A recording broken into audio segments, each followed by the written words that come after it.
Nah ini mudah-mudahan ini menjadi pengalaman juga dan disiapkan saja semua apa yang bisa di pembuktian dalam proses persidangan dan siapkan mental, hati, batin dan lain sebagainya karena saya sejak awal sudah memprediksi bahwa ini akan pada titik ini dan saya juga sudah memprediksi ke depannya juga akan seperti apa. Ya, ini closing statement. Jadi proses perjalanannya emang cukup panjang ya soal tudingan ijazah palsu ini. Kalau kita ingat dulu di awal-awal rame banyak juga yang melaporkan relawan dan lain sebagainya. Yang disampaikan juga oleh Resur dan kawan-kawan, kalau berani Pak Jokowi langsung dong lapor, bukan yang lain, karena tidak ada standingnya di mata hukum. Lalu pada titik tertentu Pak Jokowi melaporkan, gitu ya. Lalu disampaikan juga dalam prosesnya bahwa kasus ijazah palsu yang akhirnya berproses Pak Jokowi membawa ijazahnya dan lain sebagainya, kalau berani dijadikan tersangka karena saya yakin tidak akan jadi tersangka, bahkan akan di SP3. Pada titik tertentu jadi tersangka juga, kan begitu ya. Kalau soal keyakinan bahwa nanti juga tidak ada penahanan dan lain sebagainya boleh juga. Dulu juga kan tidak yakin juga akan jadi tersangka. Sekarang yakin tidak ada penahanan, tiba-tiba besok ditahan, beda lagi soalnya. Terus ketika ini berproses secara hukum, lalu disampaikan narasi, mosok masyarakat mengkritisi ijazah malah diproses secara hukum. Jadi tak bolak-balik namanya gitu. Jadi maksud saya apa yang bisa kita pedomi dan pegang kalau misalnya dari titik A ke titik B, titik C selalu berpindah-pindah argumentasinya yang akhirnya kita lihat nanti dalam proses persidangan yang mungkin juga tidak akan lama lagi, mana yang baik dan benar, mana yang asli atau tidak, kita serahkan pada proses peradilan, silakan bertempur di sana, kan begitu ya, supaya ini juga jadi pembelajaran lah. Kalaupun misalnya memang nanti tiba-tiba diputuskan oleh pengadilan bersalah bahwa ternyata ijazahnya Pak Jokowi asli, pasti ada narasi lagi yang lain. Oh ini karena bagian dari kekuasaan. Nah kita nggak selesai-selesai. Mungkin tadi yang disampaikan oleh teman-teman BEM tadi itu jadinya akhirnya kita menghabiskan energi yang bukan tidak perlu, boleh-boleh saja.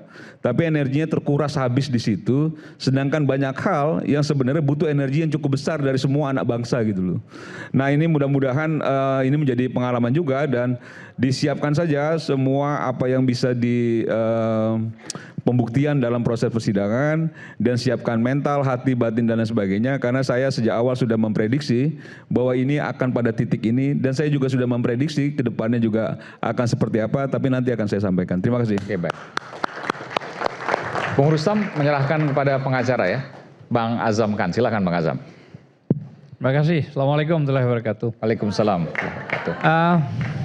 Saya cuma mau mencoba untuk membangun karena ini pasal dan undang-undang yaitu tentang kearsipan yang kebetulan Bonatua juga sudah melakukan itu. Jadi Undang-Undang 43 2009 ada pasal yang mengatur pasal 86 dengan ancaman 10 tahun barang siapa yang menghilangkan, menghapus arsip tentang sejarah itu maka 10 tahun ancamannya dan itu harus terhadap KPU baik di daerah maupun sampai pusat. Jadi itu bahayanya nanti. Kalau sudah proses itu berjalan ya, Bang Bonatua ya nanti ya. Nah itu. Jadi kalau itu ternyata dihilangkan 10 tahun. Selain daripada itu, kalau kita bicara tentang masalah ijazah yang sudah 2022, dulu zaman Ozinuddin juga, Bang Ozinuddin, kita juga. Nah KIP, ya informasi publik, pasal 18 ayat 2. Pejabat itu wajib jika rakyatnya yang minta identitasnya diberikan. Wajib hukumnya. Ini yang kita lihat sekarang bahwa kenapa seorang pejabat publik tertinggi rakyat cuman ingin tahu sampai terjadi proses yang begini. Seandainya dari dulu sudah sederhana ditunjukkan, clear. Gitu loh ya. Karena ini tidak pernah ditunjukkan. Sampai terjadi proses yang begini. Anda bayangkan, 130 saksi, 26 ahli. Padahal KUHP 184 cukup 2 alat bukti. mau dibuat punyang ini negeri. Dengan begitu banyaknya orang yang diperiksa sampai sejumlah 130. Berarti apa? Logikanya ada kekurang yakinan untuk mencari sehingga muncul pasal-pasal tersebut. Padahal pasal-pasal tersebut itu saya sudah kemarin waktu di TV One sudah bilang kepada Kapolda bahwa Anda tidak pantas dong menyampaikan ini ada edit terhadap Roy Suryo CS atau 8 tersangka. Yang mana yang diedit? Itu dulu yang harus dibuktikan. Dan sudah jelas beberapa pakar-pakar semua menyatakan bagaimana proses perkara ini berjalan. Oh enggak pernah ditunjukin itu aslinya. Terima kasih. Assalamualaikum warahmatullahi wabarakatuh. Oke, closing statement nih. Ya, silakan kalau mau jawab juga silakan. Kalau mau dijawab yang ini kan dari kemarin sebenarnya itu saja. Oh, kemudian pasal 18. Itu undang-undang, Bro. Iya. Itu aja yang kita bahas. Dari kemarin tunjukin ijazahnya. Kan ada 2 nih. Yang saya lihat, yang saya perhatikan bahwa ini sebenarnya mau lihat ijazah atau pegang ijazah sih sebenarnya. Ini itunya, Bang Aiman. Ini mau lihat ijazah atau mau pegang ijazah, Bang? Ya dua-duanya setelah dilihat. Oke. Mau pegang. Jadi gini, setelah ditunjukkan, tentu misalnya ini ditunjukkan. Oh ya, ya itu namanya melihat dan memegang gitu loh, Bro. Mau pegang ijazahnya. Bukan.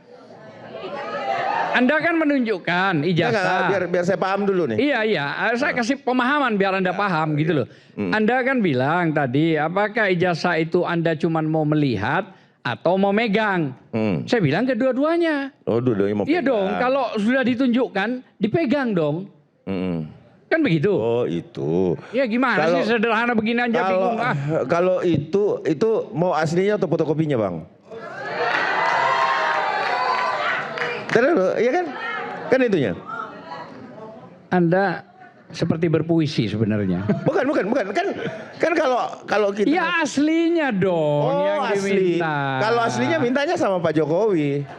Lah ya kenapa harus Anda bicara begitu? Ya? Gak usah, udah gini aja lah statement. Gini Bang, gini sebentar. Aja lah, udah. Ini biar kita luruskan bahwa kemudian kalau mau lihat ijazahnya kan dari kemarin itu sudah ditayangkan sebenarnya di Mabes Polri, ya kan? Mau itu fotokopinya katanya. Nah minta aslinya. Kalau minta aslinya cuma 1 aslinya. Anda tahu pada saat gelar perkara khusus, Anda tahu di meja itu kosong.